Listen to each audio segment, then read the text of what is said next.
Hello, সবাই কেমন আছেন? আসলে আমাদের চারপাশে যে সমস্ত ঘটনা হচ্ছে, আমাদের ভালো থাকার কোনো উপায় নাই।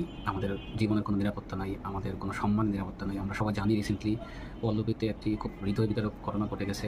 ইনফ্যাক্ট শুধু এখন না, বাংলাদেশে এটা মনে হচ্ছে রেগুলার রুটিন হয়ে যাচ্ছে। র‍্যাপ হচ্ছে, আমরা কয়েকদিন খুব হাইপ দিচ্ছি, বিচার চাই, বিচার চাই। বাট আল্টিমেটলি বিচার হচ্ছে কিনা জানি না। আবার আমাদের আ নিষ্পাপ মেয়েরা, শিশুরা ভুক্তভোগী হচ্ছে। শুধু র‍্যাপই হচ্ছে না, র‍্যাপ করার পর তাদেরকে খুন করা হচ্ছে। আসলে আমাদের এটা নির্মূল শুধু শাস্তি দিয়ে হবে না। আমাদের জন্য সরকারের পক্ষ থেকে কিছু এরিয়াতে ফোকাস করতে হবে। আমাদের ফাইন্ড আউট করতে হবে। কেন এই র‍্যাপগুলো হচ্ছে? কেন এই ক্রাইমগুলো হচ্ছে?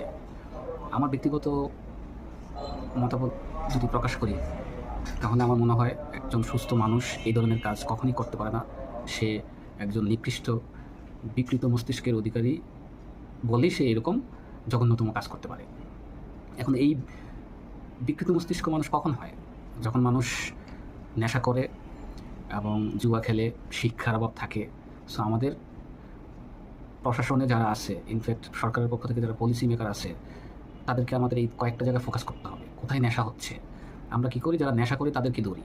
বাট এই নেশার যে বিস্তার ঘটাচ্ছে, সেই গডফাদারগুলো কিন্তু আমরা ধরতেছি না।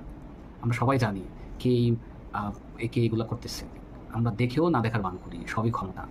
পাশাপাশি আমাদের দেশের যে শিক্ষা অবস্থা, শিক্ষাই তো নাই। একজন সুশিক্ষিত মানুষের মস্তিষ্ক কখনো এই ধরনের নিকৃষ্ট কাজ করতে পারে না। সো গভর্নমেন্টের প্রতি আমার একটাই চাওয়া, এরকম দেখানো বা বিচার করব, এই করব, এই করব, এগুলা তো অবশ্যই করবেন। পাশাপাশি এগুলা যাতে না হয় সেরকম স্টেপস আপনারা হাতে নেন। একটু কঠোর হন। প্রশাসন, গভর্নমেন্ট যদি চায়, আমরা মাটির নিচেও কোনো ক্রাইম করতে পারবো না। This is fact. বাট আমরা আসলে চাই না। আমাদেরই সদিচ্ছা নাই।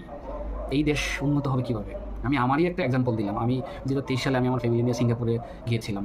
রাত ৩টা বাজে আমি আমার ফ্যামিলি নিয়ে রাস্তায় একা হাঁটতেছি। পাশাপাশি আমার সাথে কিছু গোল্ডও ছিল। অথচ মনের মধ্যে একবারও নিরাপত্তাহীনতায় ভুগি নাই। তখন রাত ৩টা বাজে। এটা যদি বাংলাদেশে হইতো, কী হতো চিন্তা করেন? ১০০ বার চিন্তা করতাম, আল্লাহ তাড়াতাড়ি বাসায় যাই, কি না কি হয়, চুরি হবে, ছিনতাই হবে। এই হচ্ছে আমাদের দেশ।